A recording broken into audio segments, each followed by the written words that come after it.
First of all, we can simplify the issue by reading in the reverse. If we look at all places that Israel targeted after October 7, we can see the axis of resistance. This is the axis we are talking about today. This axis, which Iran built as a barrier against Zionism, is the fulcrum of the Islamic Republic. After October 7, the message that Israel wanted to send was this: no leader of the axis of resistance is unreachable and unkillable. In the process, they targeted almost all the leaders of the axis.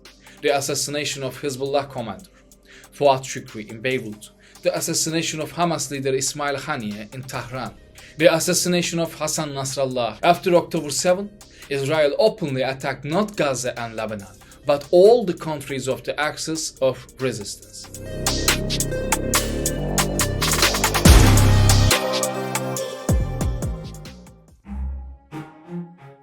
This is the axis of resistance, one of Iran's most important foreign policy doctrines. By supporting the Shia communities in these countries, Iran is creating a major front against Israel. The basis for this alliance was the Islamic Revolution of 1979. Since then, Iran has been trying to create a sphere of influence, the so-called Shia Crescent. In Iraq, the Hashd-e-Shaabi militias, Katib Hezbollah, and the Badr organization are armed force both in politics on the ground. South of the axis of resistance are Houthis from Yemen. This is an extremely critical place. After October 7, Ansarullah troops drove attention by attacking ships passing through the Red Sea. Gaza is one important point of the axis. But the most important is Lebanon, which shares a 79-kilometer-long border with Israel. Iran tightened its ties with Lebanon's Shias after the Islamic Revolution.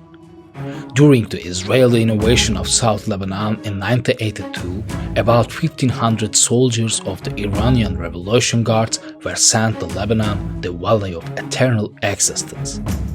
In the following years, Iran continued to provide both arms and material support to Shia groups in the axis of resistance.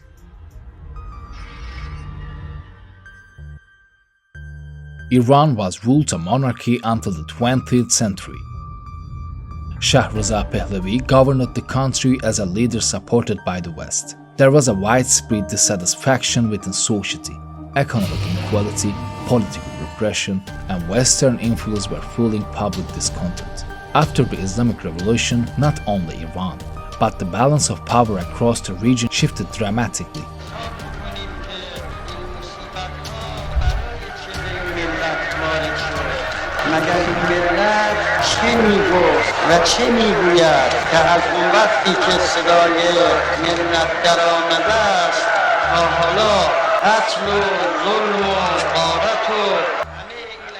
Khomeini, with his anti-Western, anti-imperialist rhetoric, had built a strong base of support of the years. He firmly opposed the United States and Israel, viewing Zionism as the greatest threat of the world. رئیس جمهور آمریکا گفته است که ایران ما را تحقیر کرد. این اول کار است. ایران تا آخر شما را تحقیر خواهد کرد.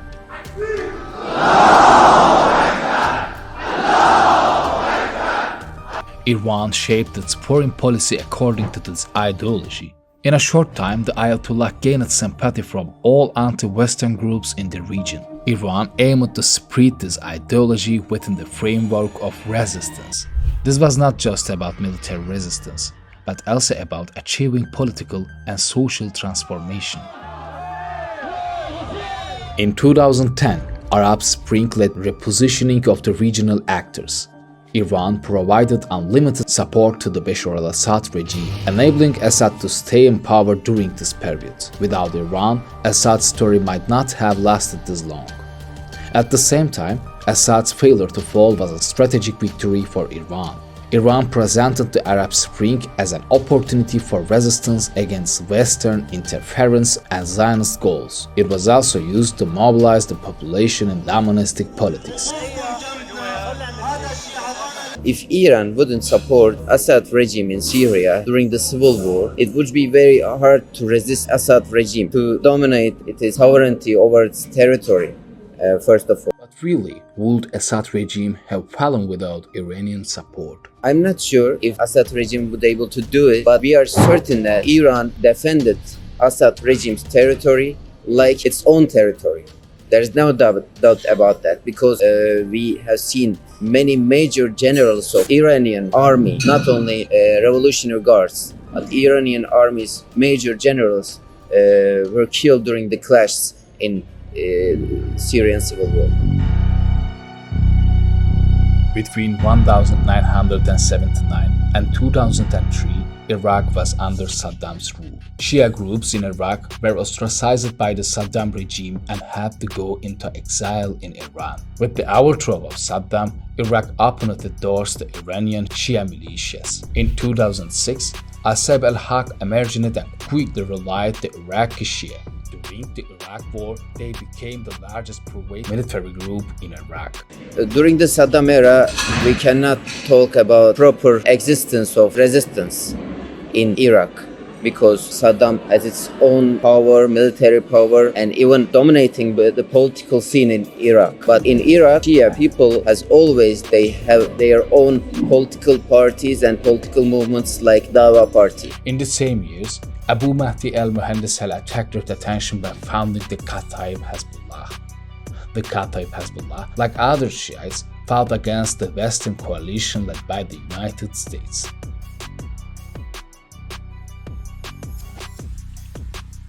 Hezbollah is very strong in the Dahiyeh neighborhood, which is a suburb of Beirut. They have almost total control, and they are more powerful than the state in the area. During the Lebanon Civil War between 1975 and 1990, there was a huge wave of migration in the region. Most of its migrants were from the Shia population. During that period, the demographic structure of Dahiyeh changed rapidly with the Israeli attacks on southern Lebanon and the settlement of Palestinian refugees. From 1880 onwards, especially with the regional expansion of Hezbollah, Dahiyeh became the center of Shia resistance and political movements in Lebanon.